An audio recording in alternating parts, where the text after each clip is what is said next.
आणि आता आपण एक विशेष रिपोर्ट पाहणार आहोत।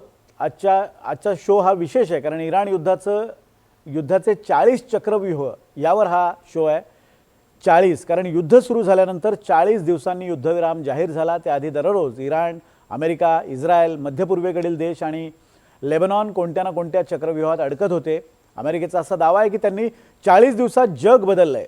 जग बदललंय। आता त्या देशाकडे पहा ज्याला एकेकाळी दहशतवाद्यांचं आश्रयस्थान म्हटलं जायचं, जिथे अमेरिकेचा सर्वात मोठा शत्रू ओसामा बिन लादेन मारला गेला। अमेरिकेने त्याच देशाला शांततेचा रक्षक बनवलंय। युरोपपासून आशियापर्यंतचे संबंध बदलत आहेत। संयुक्त राष्ट्र, नाटो यासारख्या संघटना आपलं अस्तित्व गमावत आहेत असं वाटतंय। अमेरिकेचा हा लहरी कारभार सुरू आहे की काय? अशा परिस्थितीत आम्ही 40 दिवसांच्या या युद्धावर आणि त्याचा जगावर किंवा तुमच्यावर झालेल्या परिणामांवर एक स्पेशल रिपोर्ट तयार केला। आपण पाहूयात।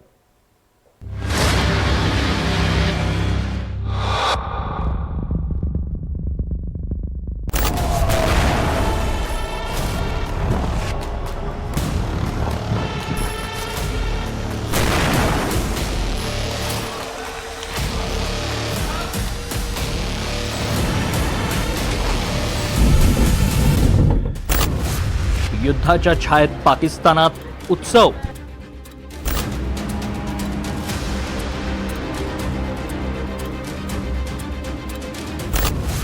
इराणनं चर्चेसाठी मृत मुलांची छायाचित्र का आणली?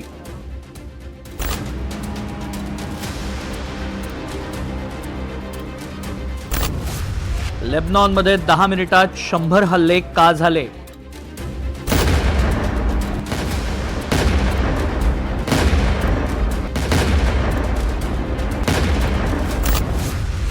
इराणनं अमेरिकेची 12 विमानं का जाळली?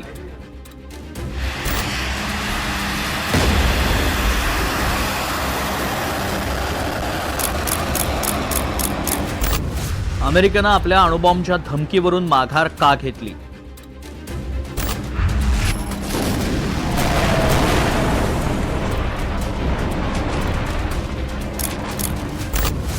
ट्रम्प यांनी वारंवार अंतिम मुदत का बदलली?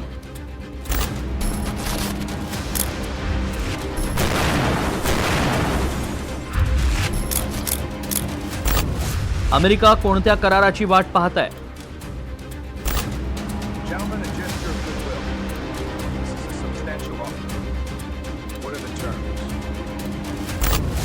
मध्यस्थ म्हणून पाकिस्तानच्या भूमिकेमागे काय रहस्य आहे?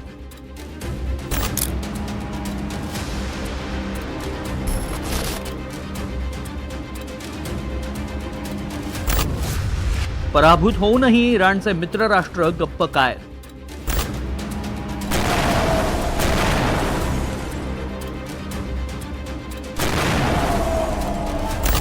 इराण विरोधात इस्रायल आणि अमेरिकेची धोरणं वेगवेगळी काय?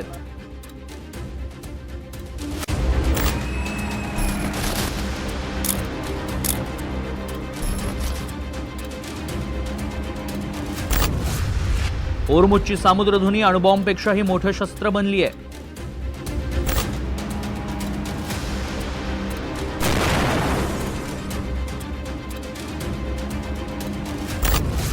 होर्मुझच्या सामुद्रधुनीबाबत रशिया आणि चीनचा दुहेरी नकाराधिकार काय?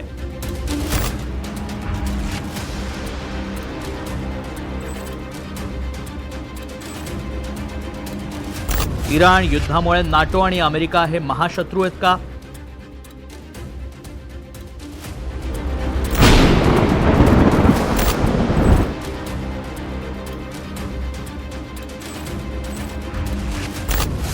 दोन सैनिकांची सुटका की अणुबॉम्बची चोरी?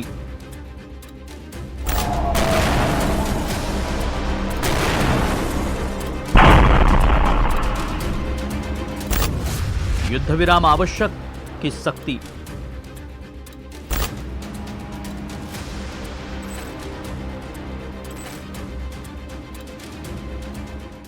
Hi, I'm Admiral Brad Cooper, Commander of U.S. नमस्कार, मी ब्रॅड कूपर, यूएस सेंट्रल कमांडचा कमांडर आहे।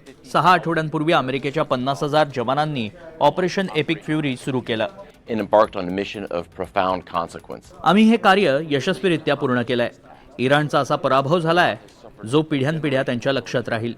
इराणची क्षेपणास्त्र, ड्रोन आणि लष्करी उत्पादन क्षमता नष्ट करून आमचं मुख्य लष्करी उद्दिष्ट साध्य झालंय. drone and naval capabilities and their defensive industrial base. आम्ही इराणची 13,000 लष्करी लक्ष नष्ट केली आहेत. आम्ही सध्या युद्धविरामाची वाट पाहतोय. तरी आम्ही तयार आहोत. अमेरिकेकडे जगातील सर्वोत्तम सैन्य आहे. इराणनं 40 वर्षात उभारलेलं सैन्य आम्ही 40 दिवसात नष्ट केलं. However, we remain present. You represent the strongest, most lethal military the world has ever known. In less than 40 days, you destroyed the military that Iran built for over 40 years.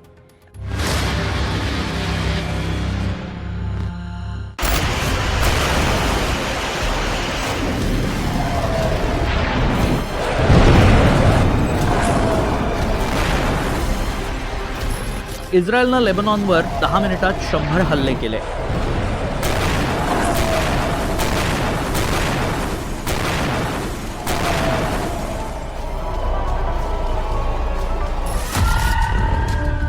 युद्धाचा 41वा दिवस. युद्धविराम असूनही इस्रायलनं इतका मोठा हल्ला का केला?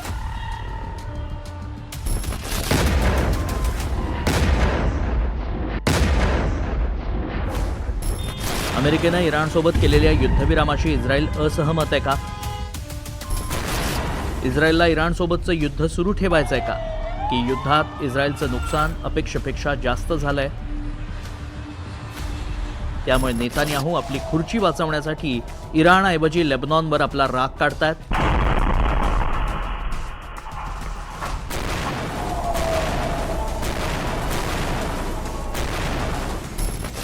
की इस्रायल गाझाप्रमाणे लेबनॉनला नष्ट करून आपल्या नियंत्रणाखाली ठेवण्याची योजना आखत आहे. आणि लेबनॉनवरील हे मोठे हल्ले ग्रेटर इस्रायल योजनेचा भाग आहेत का? ज्याद्वारे इस्रायल आपल्या धर्मग्रंथांमध्ये लिहिलेली इस्रायली राज्याची भविष्यवाणी पूर्ण करण्याचा प्रयत्न करत आहे.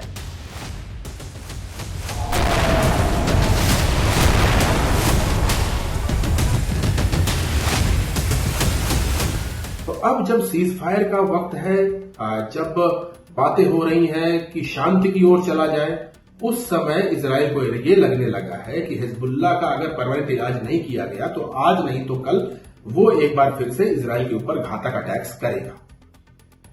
अब इसी वजह से, इसी आशंका को देखते हुए लगातार हिजबुल्लाह के कमांड सेंटर्स में, उनके बुनियादी ढांचे में, उनके तमाम टारगेट्स को एलिमिनेट किया जा रहा है.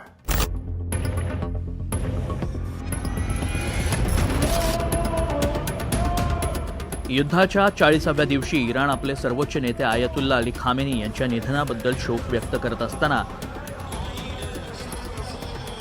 युद्धविराम जाहीर करण्यात आला. यानंतरही गोंधळ आणि हल्ले सुरूच राहिले.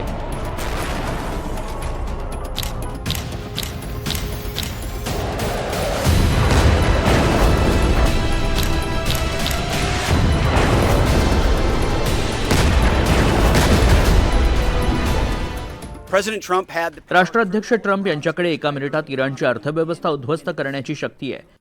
पण त्यांनी दया दाखवली आहे. त्यांनी ती लक्ष सोडून दिली आहेत कारण इराणनं प्रचंड दबावाखाली युद्धविरामाचा प्रस्ताव स्वीकारला.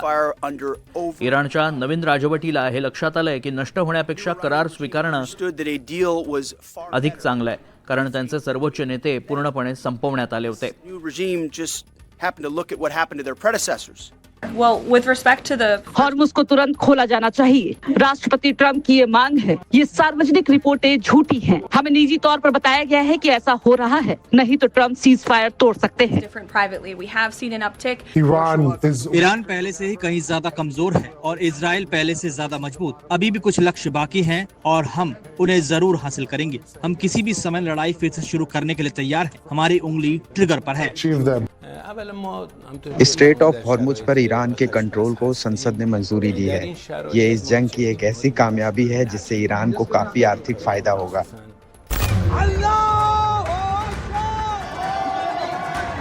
युद्धविरामाची एक विशेष गोष्ट आहे. इराणनं याला आपला विजय मानला आणि उत्सव साजरा केला.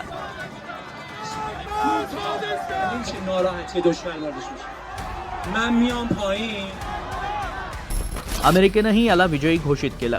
इस्रायल पहिल्या दिवसापासूनच विजयाचा दावा करतोय आणि युद्धविरामावरील त्यांचं निवेदन धमक्यांनी भरलेलं होतं. त्यांनी म्हटलंय की त्यांचे बोट ट्रिगरवर आहे.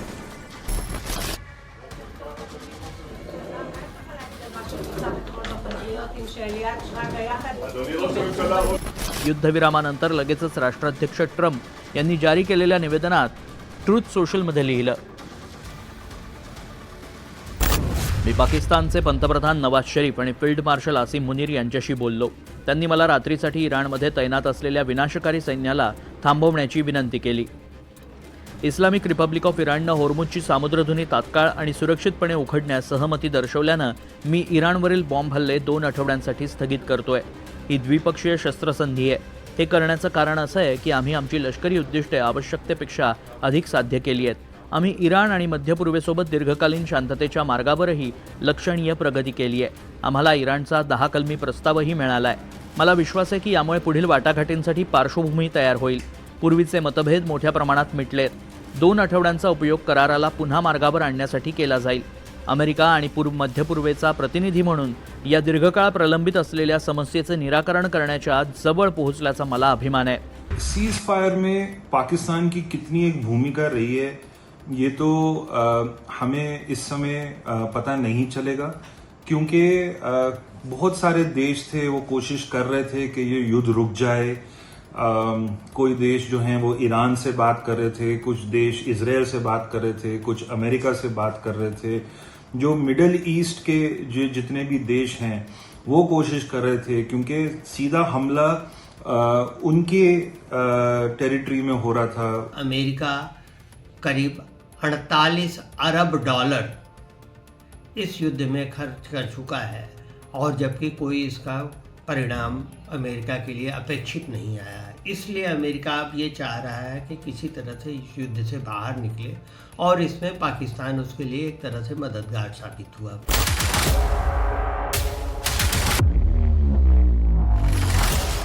ट्रम्प यांनी स्वतःला मध्य पूर्वेचा प्रतिनिधी म्हणून घोषित केलंय. याचा अर्थ असा की ते असा दावा करतायत की या युद्धात संपूर्ण मध्य पूर्व इराणच्या विरोधात आहे. पण प्रश्न असा निर्माण होतो की जर हे खरं असेल तर इराणच्या हल्ल्यानंतरही मध्य पूर्वेकडील देशांनी आक्रमक भूमिका का घेतली नाही.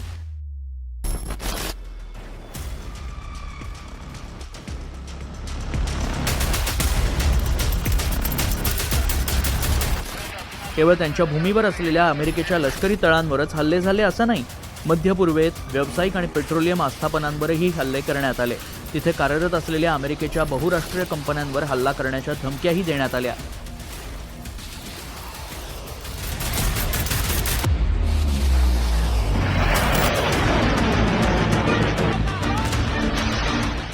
युद्धविराम जाहीर झाला, पण हल्ले काही थांबले नाहीत. इराणने डागलेल्या क्षेपणास्त्रांबद्दल मध्य पूर्वेकडील देशांनी तक्रार करण्यास सुरुवात केली. इस्रायल आपल्या भूमिकेवर ठाम राहिला. 9 तारखेच्या सकाळी राष्ट्राध्यक्ष ट्रम्प यांनी ट्रूथ सोशलवर आणखी एक संदेश जारी केला. आधीच खोलवर जखमी झालेल्या शत्रूला प्राणघातक शिक्षा देण्यासाठी आवश्यक असलेली जहाजं, सैन्य, शस्त्र आणि स्फोटकं पूर्वीपेक्षाही अधिक सज्ज आहेत. हे सर्व इराणच्या सभोवताली तैनात करण्यात आलंय. जर काही कारणास्तव खरोखरच एखादा करार झाला, ज्याची शक्यता अत्यंत कमी आहे, तर अकल्पनीय विनाश घडेल. इतर देशांच्या कृत्रिम अतिशक्तीच्या विपरीत आम्ही यावर आधीच एक करार केलाय. अणुशस्त्रांवर किंवा होर्मुझ सामुद्रधुनीच्या सुरक्षित प्रवेशाबाबत कोणतीही तडजोड होणार नाही. दरम्यान आमचं महान सैन्य आपली शस्त्र सज्ज करतंय. ते आपल्या पुढील विजयासाठी आशावादी आहे. जुना अमेरिका परत आलाय.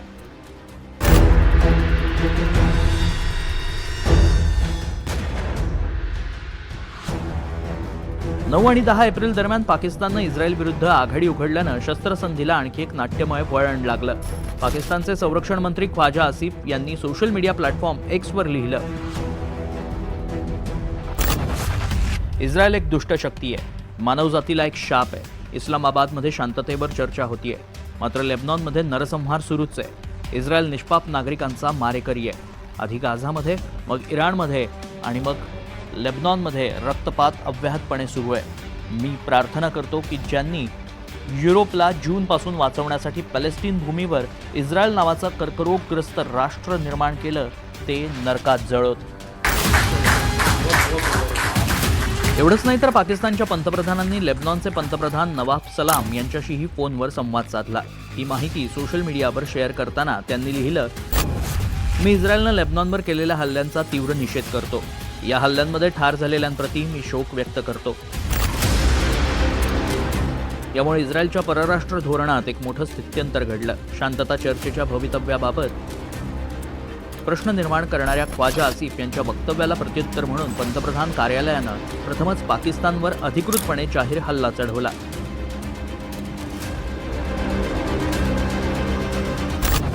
पाकिस्तानी संरक्षण मंत्र्यांनी इस्रायल विरोधात केलेलं वक्तव्य सभ्यतेच्या पलीकडचं आहे.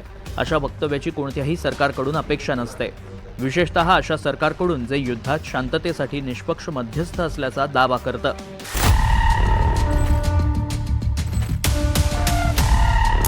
पाकिस्तान आणि इस्रायल यांच्यात शाब्दिक चकमकी सुरू असतानाच इराण शांतता चर्चेसाठी पाकिस्तानला रवाना झाल्याची बातमीही पसरली.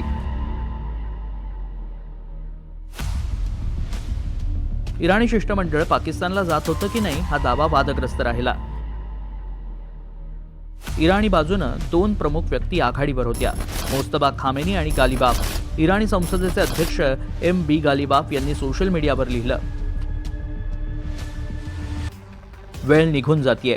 इराणनं युद्धविरामासाठी 10 प्रस्ताव ठेवलेत. त्यापैकी पहिला प्रस्ताव आहे की लेबनॉन आणि रेजिस्टंट फोर्स हे इराणचे मित्रराष्ट्र असून ते युद्धविरामाचा अविभाज्य भाग आहेत. पाकिस्तानच्या पंतप्रधानांनी लेबनॉनच्या मुद्द्यावर स्पष्टपणे जोर दिलाय. युद्धविरामाच्या उल्लंघनाला मोठी किंमत मोजावी लागेल. गोळीबार तत्काळ थांबला पाहिजे.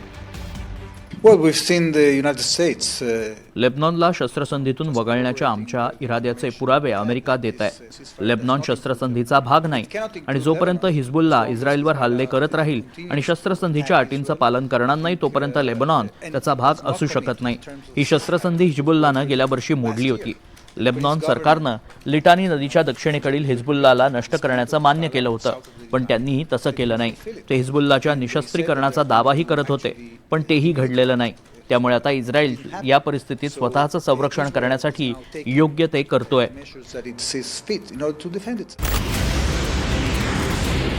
इस्रायलनं NDTVला शस्त्रसंधीवरील आपली भूमिका स्पष्ट केली. शस्त्रसंधीच्या घोषणेनंतर कुवेतनं आपल्यावर ड्रोन हल्ला झाल्याचा दावा केला. इराणनं या हल्ल्यात आपला कोणताही सहभाग असल्याचं तात्काळ नाकारलं. यामुळे हा प्रश्न निर्माण होतो की जर इराण, अमेरिका आणि इस्रायल शस्त्रसंधीसाठी सहमत झाले असतील तर त्याला धोक्यात आणणारी पावलं कोण उचलतंय?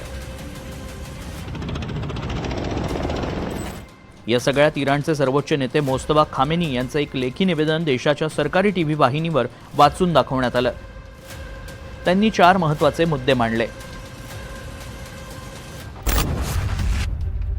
महान नेत्यांना गमावल्याच्या दुःखाचा 40वा दिवस संपलाय. आता त्यांच्या मृतदेहांवरून दुःखाचं काळं वस्त्र उतरवलं जातंय. मात्र पवित्र राष्ट्र आपल्या हृदयात हुतात्म्यांच्या सूडाची आग तेवत ठेवेल. लादलेल्या 2ऱ्या आणि 3ऱ्या युद्धातील हुतात्म्यांचा सूड घेतला जाईल. अल्लाहच्या कृपेनं आमच्या देशावर हल्ला करणाऱ्या शत्रूला आम्ही सोडणार नाही. प्रत्येक नुकसानाची भरपाई केली जाईल. रक्ताच्या प्रत्येक थेंबाचा हिशेब घेतला जाईल. फेब्रुवारीमध्ये आमच्या शत्रूनं नकळतपणे इराणच्या इस्लामिक क्रांतीला जगभर प्रसिद्ध केलं. इराण आणि परदेशातील लोकांच्या हृदयात क्रांतीचा झेंडा फडकतोय. आपण एकमेकांच्या गरजांची काळजी घेतलीच पाहिजे. असं केल्यानंच आपण युद्धामुळे निर्माण झालेल्या उणीवांवर मात करू शकू. सैन्यानं युद्ध थांबवलंय, परंतु देशाच्या नागरिकांनी आपापल्या घरातून बाहेर पडून रस्त्यांवर, चौकांमध्ये, मशिदीमध्ये एकत्र येऊन आपला संघर्ष सुरू ठेवला पाहिजे. इराणच्या दक्षिणेकडील शेजारी हा चमत्कार ओळखा. आमच्या अपेक्षेनुसार प्रतिसाद द्या. यासाठी तुम्हाला अशा अराजक दुष्ट शक्तीचा विरोध केलाच पाहिजे, जी तुम्हाला अपमानित करण्याची आणि तुमचं शोषण करण्याची एकही संधी सोडत नाही. असं करून तुम्ही इराणबद्दलचे तुमचे चांगले हेतू दाखवून देऊ शकता. आम्ही होर्मुझच्या सामुद्रधुनीच्या व्यवस्थापनात एक नवीन सुरुवात करतोय. आम्हाला युद्ध नकोय, पण आम्ही आमचे हक्क सोडणार नाही. सर्व रेजिस्टंट फ्रंट इराणचाच भाग आहेत.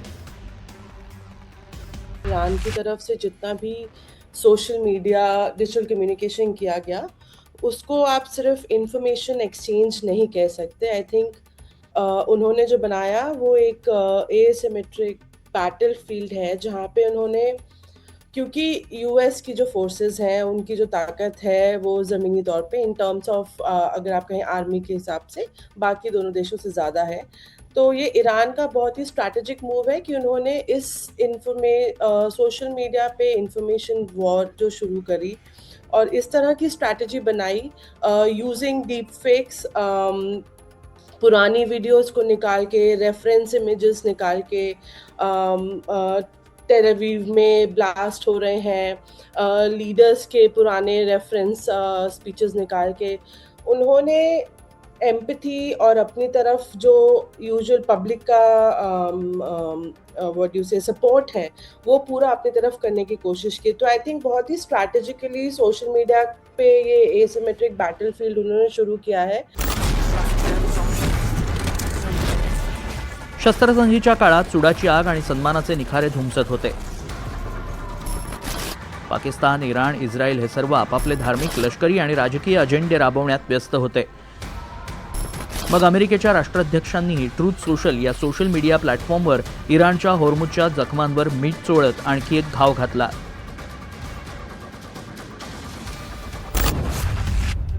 इराण होर्मुजच्या सामुद्रधुनीमध्ये जहाजांकडून शुल्क आकारतोय, त्यांनी असं करू नये। जर ते असं करत असतील तर त्यांनी ते तात्काळ थांबवावं। हे चुकीचं असून शस्त्रसंधीचं उल्लंघन आहे। हा आमच्यातील कोणताही करार नाही। दरम्यान ट्रम्प यांनी इस्रायलमध्ये नेतान्याहू यांना फोन करून म्हटलं की लेबनॉनवरील हल्ले मर्यादेत राहून करा।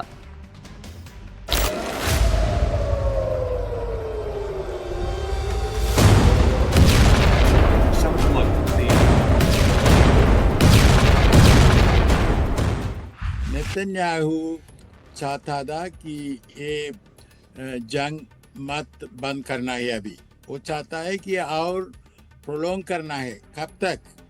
वो चाहता है कब? अक्टूबर तक। क्यों? अक्टूबर में उधर इलेक्शन है और नेतन्याहू का प्लान ऐसा है, इलेक्शन के 2 दिन पहले सीज फायर होना चाहिए और वो उनको अपने आप को वार हीरो प्रोजेक्ट करना चाहता है। जेव्हा या युद्धक्षेत्रात युद्धविराम जाहीर झाला तेव्हा काही महत्त्वाच्या राजनैतिक चर्चा देखील सुरू झाल्या। लेबनॉननं सुरक्षा कर्मचाऱ्यांव्यतिरिक्त बेरूतमध्ये शस्त्रांची संख्या मर्यादित ठेवण्याचा आदेश जारी केला। हा हिजबुल्लाला बेरूत रिकामं करण्याचा संदेश मानला जात होता। यानंतर लगेचच इस्रायलनं सांगितलं की ते आता लेबनॉनशी थेट चर्चा करतील।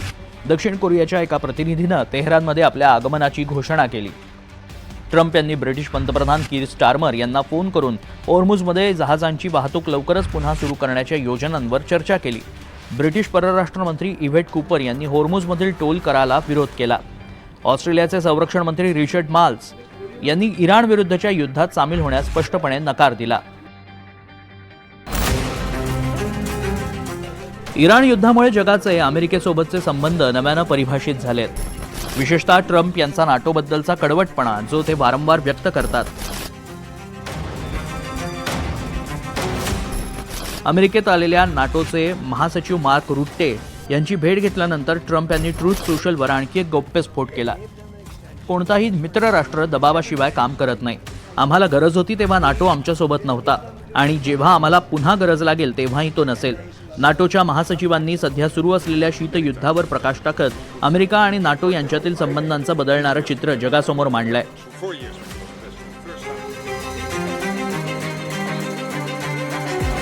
अमेरिकेत एक म्हण आहे, कोणत्याही धोक्याकडे दुर्लक्ष करू नका। त्यामुळे ही युती कोणत्याही धोक्याकडे दुर्लक्ष करून पुढे जात नाही। आम्हा सर्वांना हे मान्य आहे की अटलांटिक पार संबंध सध्या एका मोठ्या परिवर्तनातून जात आहेत। युरोप आता स्वतःच्या सुरक्षेची अधिक जबाबदारी घेतोय आणि हा बदल कायमस्वरूपी आहे। यातून माघार घेण्याचा प्रश्नच उद्भवत नाही आणि तसा तो असायलाही नको। सुरक्षेसाठी एकमेकांवर प्रमाणाबाहेर अवलंबून राहण्याऐवजी आम्ही समान भागीदारांच्या नात्यानं वाटचाल करतोय। हीच योग्य दिशा आहे। मार्क रुटे यांचं हे विधान स्पष्टपणे दर्शवतं इराण युद्धादरम्यान आणि त्यानंतरही जागतिक संबंध एका नवीन समजुतीच्या आधारावर विकसित होतील। जागतिक शक्तीची प्रतीकं बनलेल्या संघटना आणि देशांना स्वतःची पुनर्रचना करावी लागेल। इराण युद्धानंतर अमेरिका आणि मित्रराष्ट्रांविरुद्ध तयार झालेल्या राष्ट्रांनी लष्करी सामर्थ्याचं केलेलं पहिलं भव्य प्रदर्शन आहे। ऊर्जा अंदाजपत्रक आणि सागरी व्यापारातील व्यत्ययांनी जगासमोर एक नवीन वास्तव उभं केलंय। शहाणे देश आता अमेरिकेसाठी याकडे दुर्लक्ष करू इच्छित नाहीत। आकार घेत असलेल्या नवीन जागतिक व्यवस्थेत प्रत्येक देश केवळ स्वतःच्या फायद्याच्या मर्यादेपर्यंतच सहकार्य करू इच्छितो। इथं कोणी मित्र नाही आणि कोणीही शत्रू नाही। इराण युद्धातील अमेरिका आणि युरोप यांच्यातील तणावामागील वास्तव म्हणजे चीन जो सर्वत्र आपला प्रभाव वेगानं वाढवतोय। जिथे चीन एक फायदेशीर व्यवसाय बनतोय तिथे देश अमेरिकेसोबत आंधळेपणानं उभं राहण्यास कचरतायत। इस्रायलनंही गाझा आणि इराण युद्धांमुळे आपला पाठिंबा दर्शवलाय। त्याचीही स्वतःची लक्ष्य आहेत जी अमेरिकेच्या दबावाखाली सोडणार नाही। कदाचित यामुळेच युद्धविराम असूनही लेबनॉनवरील हल्ले सुरूच आहेत। लेबनॉननं हिजबुल्लाला सांगितलंय की त्यांना जे हवंय ते करा, पण बेरूतपासून दूर राहा।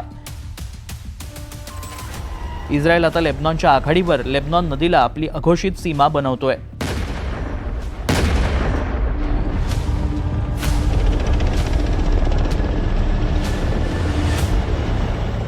तो अभी आप देख सकते हैं कि रॉकेट की आवाज आपको सुनाई दी होगी, क्योंकि रॉकेट चलता रहता है। यहाँ कभी भी किसी भी वक्त यहाँ पे रॉकेट फायर हो जाता है। और वो देख सकते हैं आप, ये देख सकते हैं, ये आप देख सकते हैं कि किस तरीके से लगातार रॉकेट फायर किए जा रहे हैं। आसमान में आपको धुआं उड़ता हुआ नजर आएगा।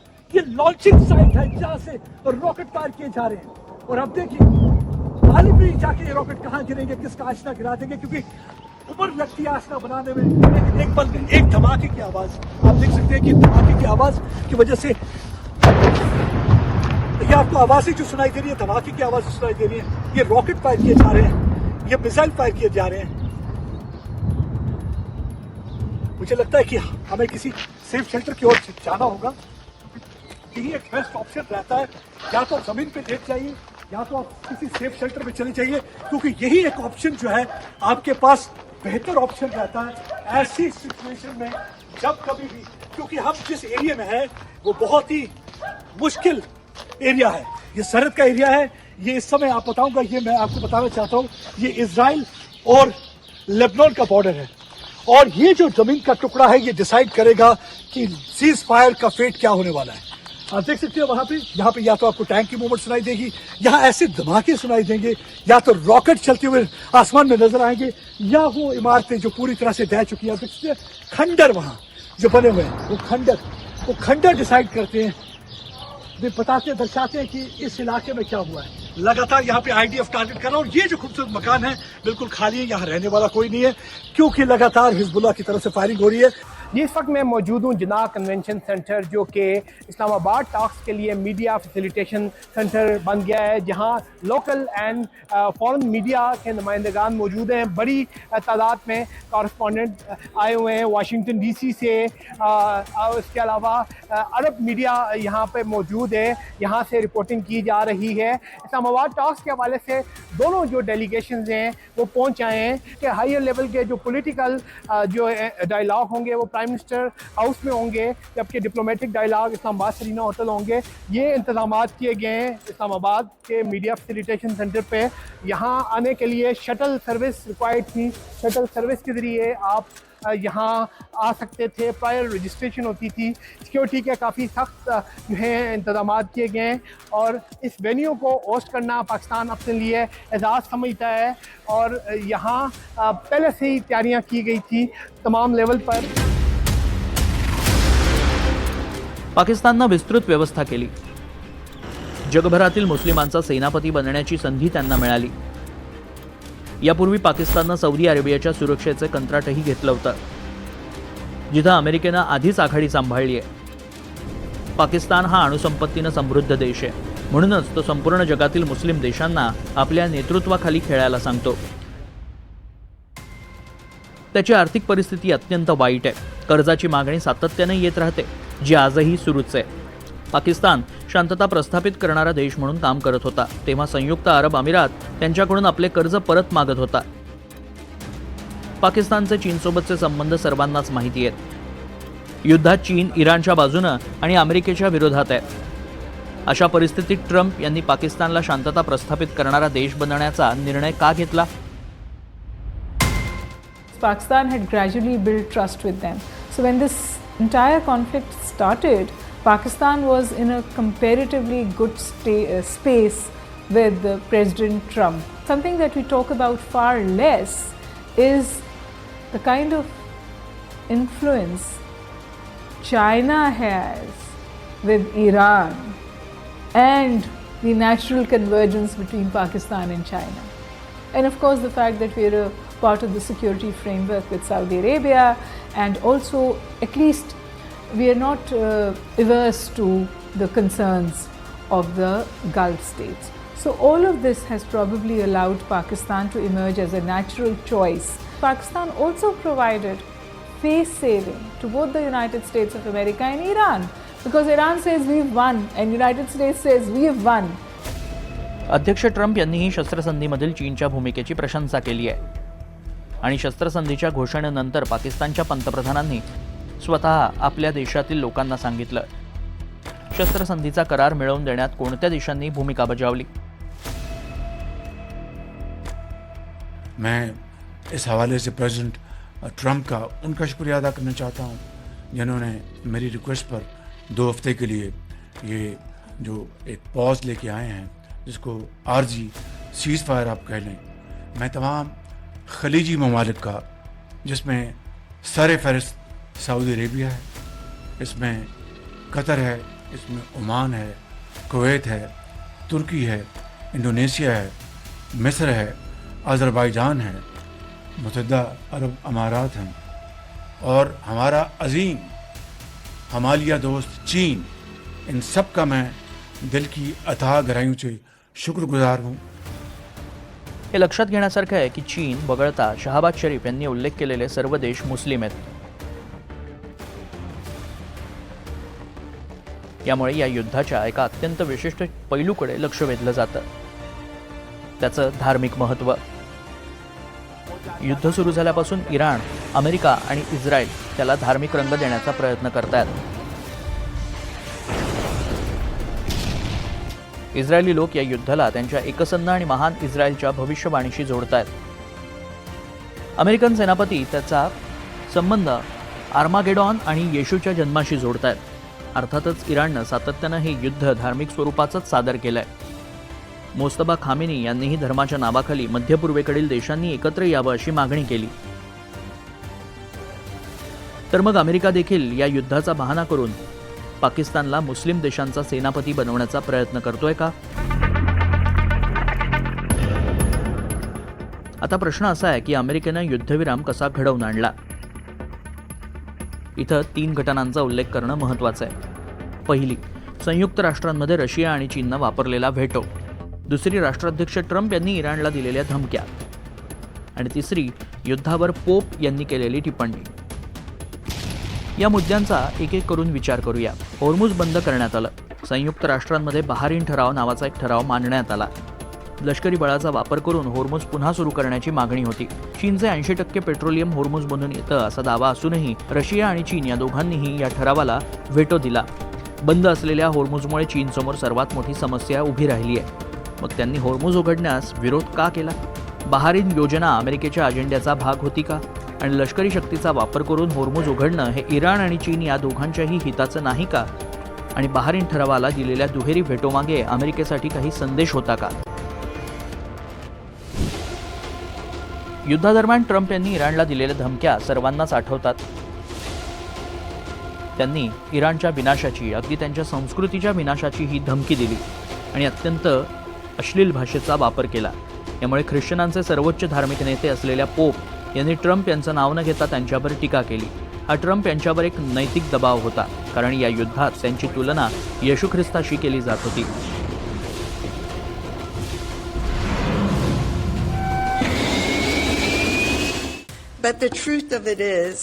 तुम्ही देवामुळे इथे आहात अध्यक्ष महोदय. तुमच्या इतके दुःख कोणीही सोसलेलं नाही.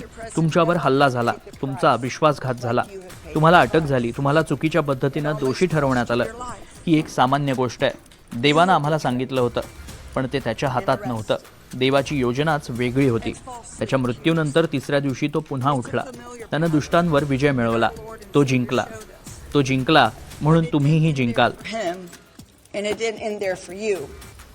पोप लिओ 16 यांनी पाम संडेच्या दिवशी आणि त्यानंतरच्या भाषणांमध्ये सांगितलं, कोणत्याही युद्धाचं समर्थन करण्यासाठी येशूचा वापर केला जाऊ शकत नाही. देव युद्ध करणाऱ्यांच्या प्रार्थना ऐकत नाही. ज्यांचे हात रक्तानं माखलेत त्यांच्या प्रार्थना नाकारल्या जातात. त्यानंतर जेव्हा ट्रम्प यांनी रातोरात सभ्यता संपवण्याची धमकी दिली तेव्हा पोप यांनी हे कृत्य अत्यंत अन्यायकारक असल्याचं सांगत त्याचा निषेध केला. यामुळे ट्रम्प यांच्यावर त्यांच्याच देशात मोठा दबाव वाढला. संयुक्त राष्ट्रांनीही इराणबद्दलची ट्रम्प यांची वक्तव्य बेकायदेशीर ठरवली. Alarmed by the rhetoric. होय, आम्हाला सोशल मीडियावरील पोस्टमधील मजकुराबाबत सतर्क करण्यात आलंय. इराणनं कराराला सहमती दर्शवली नाही तर वीज प्रकल्प, पूल आणि इतर पायाभूत सुविधांवर हल्ला करण्याची धमकी त्यात देण्यात आली आहे. महासचिवक यांनी या मुद्द्यावर आंतरराष्ट्रीय कायद्याबाबत अतिशय स्पष्ट भूमिका घेतली आहे. सर्व पक्षांना प्रस्थापित नियमांनुसार वागण्याचं आवाहन करण्यात आलंय. आठवण करून दिली आहे की एखादा नागरी कारखाना लष्करी कारणांसाठी वापरला जात असला तरी नागरी स्थळांवर हल्ला करू नये. नागरिकांना इजा पोहोचवणारे हल्ले देखील निषिद्ध आहेत. आंतरराष्ट्रीय मानवतावादी कायदाही हेच सांगतो. महासचिव यांनी पुनरुच्चार केलाय की हे युद्ध तात्काळ थांबवलं पाहिजे. शांततापूर्ण तोडगा काढण्याचा दुसरा कोणताही मार्ग नाही. Still prohibit attacks against them.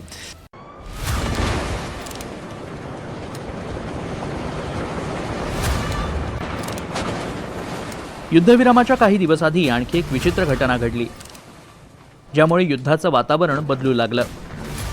अमेरिकेने या मोहिमेला बचाव मोहीम असं नाव दिलं, ज्याचं वर्णन जगातील सर्वात महागडी रेस्क्यू मोहीम म्हणून करण्यात आलं. यासाठी 25,000 ते 40,000 कोटी रुपये खर्च झाल्याचा दावा केला जातोय. आतापर्यंत मिळालेल्या माहितीनुसार 3 एप्रिल रोजी नैऋत्य इराणमधील कोह गुलिह जवळ अमेरिकेच्या F-15E स्ट्राईक ईगल विमानावर इराणनं गोळीबार केला.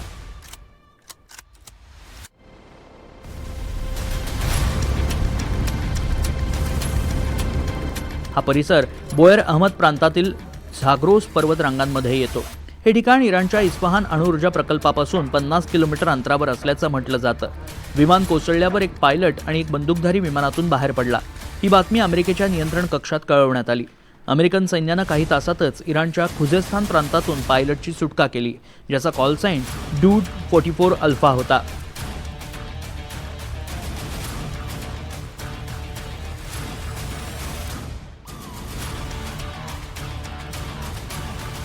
पण विमानात असलेला pilot call sign dude 44 bravo सापडला नाही. तो हरवला होता.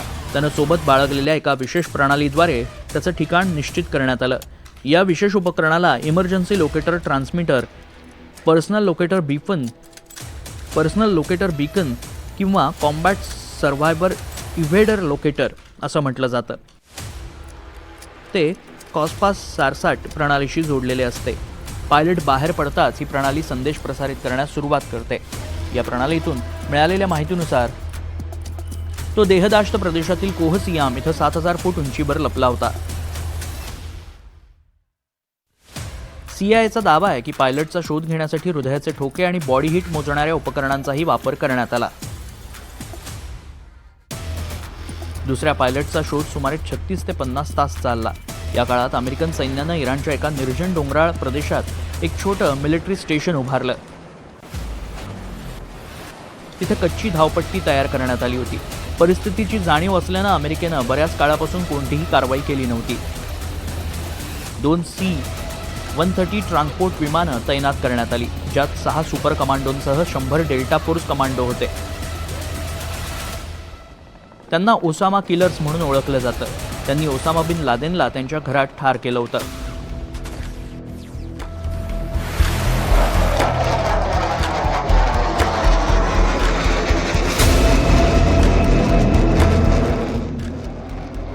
जमिनीवरील सैन्याला हवाई संरक्षण देण्यासाठी आणि इराणच्या बसीज फोर्स आणि IRGCला हल्ला करण्यापासून रोखण्यासाठी यंत्रणा पुरवण्यासाठी F-35 आणि F-22 स्टेल्थ विमानं तैनात करण्यात आली. त्या भागात IRS ड्रोन आणि सॅटेलाईट तैनात करण्यात आले. त्या भागाकडे जाणारा रस्ता बॉम्ब हल्ल्यात निकामी करण्यात आला.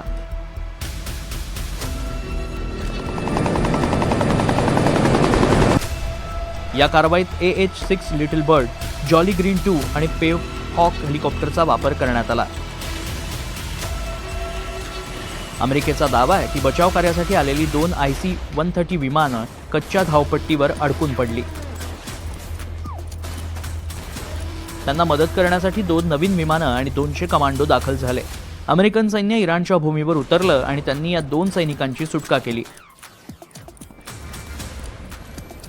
पण या मोहिमेदरम्यान इराणी हल्ल्यामुळे अमेरिकेला 2 मोठी विमानं, 1 लढाऊ विमान आणि 2 हेलिकॉप्टर्स गमवावी लागली.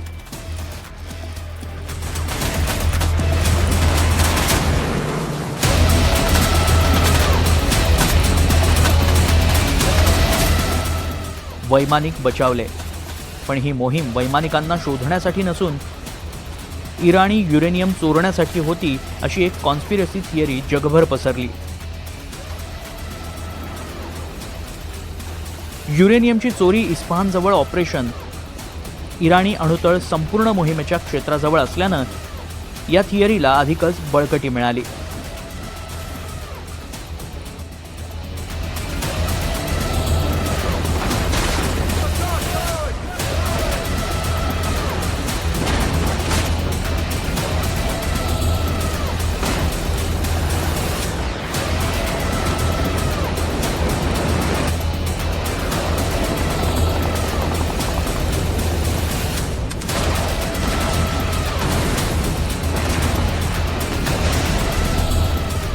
And even when they got lucky, one time in 40 days, 40 दिवसातून एकदा इराणच्या नशिबानं त्यांना साथ दिली. त्यांनी आकाशातून आमच्या 2 वैमानिकांना खाली पाडलं, पण त्यांना थांबवू शकले नाहीत. एका धाडसी 14 तासांच्या मोहिमेत त्यांनी दिवसाचे 7 तास आणि रात्रीचे 7 तास काम करून दोन्ही वैमानिकांना परत आणलं. एकदा नाही, दोनदा नाही, तर भर दिवसा त्यांच्या देशावर वीज कोसळली. जमिनीवर सैन्य उतरलं. आमचं सैन्य इराणी भूमीवर उतरलं. मध्यरात्रीच्या धाडसी हल्ल्यात आमचं सैन्य त्यांच्या भूमीवर उतरलं. जमिनीवर पाय रोवून एकाही अमेरिकन नागरिकाला त्यात इजा झाली नाही. इराणी लोकांचा गंभीर अपमान झालाय. त्यांचं भवितव्य आता आमच्या हातात आहे. म्हणूनच ते वाटाघाटीच्या टेबलवर पाहायला मिळत आहेत. not the other way around. That's why they came to the table.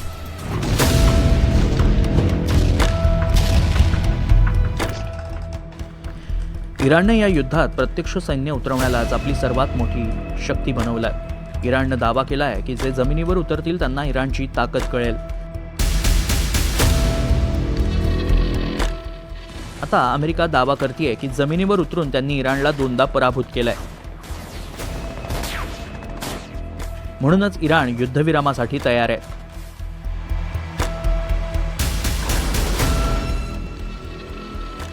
नौदल, हवाई दल असं नेतृत्व गमावल्यानंतर इराण युद्धविरामासाठी तयार आहे.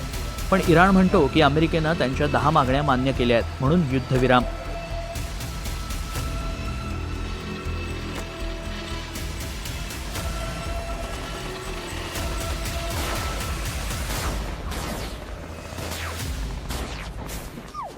इराण युद्धातील एक गोष्ट लक्षात घेण्यासारखी आहे, ती म्हणजे सोशल मीडियाचा वापर.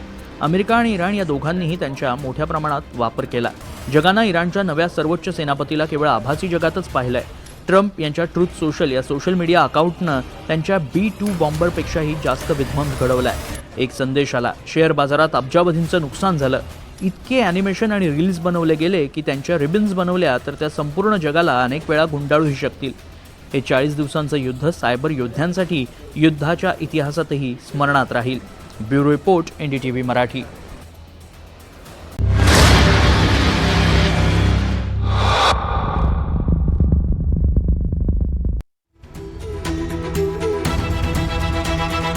हे आहे NDTV आणि आपण पाहत आहात NDTV मराठी.